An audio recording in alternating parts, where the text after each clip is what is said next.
This is a war that should have never happened. It's a war the Russians tried repeatedly to settle on terms that were very, very beneficial to Ukraine and us. The major thing they wanted was for us to keep NATO out of the Ukraine. The big military contractors want to add new countries to NATO all the time. Why? Because then that country has to conform its military purchases to NATO weapon specifications, which means certain companies, Northrop Grumman, Raytheon, General Dynamics, Boeing, and Lockheed, get a trapped market. In March of 2022, we committed $113 billion. Just to give you an example, we could have built a home for almost every homeless person in this country.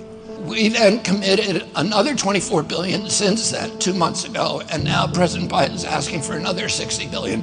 But the big, big expenses are going to come after the war, when we have to rebuild all the things that we destroyed. Mitch McConnell was asked, can we really afford to spend $113 billion to Ukraine? He said, don't worry. It's not really going to Ukraine. It's going to American defense manufacturers. So he just admitted it's a money laundering scheme. And who do you think owns every one of those companies? BlackRock. So Tim Scott, during the Republican debate, said, don't worry, it's not a gift to Ukraine, it's a loan. So raise your hand if you think that that loan's ever getting paid back.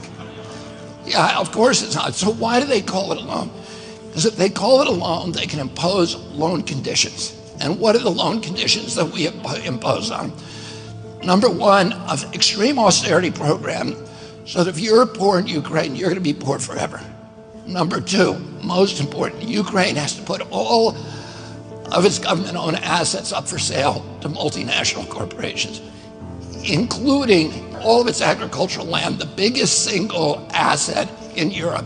In Ukraine, there's been 1,000 years of war fought over that land. It's the richest farmland in the world. It's the breadbasket of Europe. 500,000 kids almost, Ukrainian kids, have died to keep that land as part of Ukraine. They almost certainly didn't know about this loan condition. They've already sold 30% of it. The buyers were DuPont, Cargill, and Monsanto. Who do you think owns all of those companies? Yeah, BlackRock.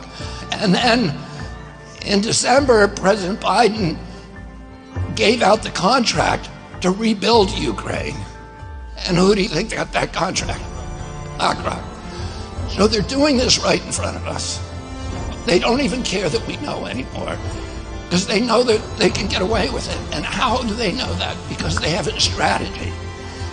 And that strategy is an old strategy, which is they keep us at war with each other. They keep us hating on each other. They keep the Republicans and Democrats fighting each other, black against white, and all these divisions that they sow.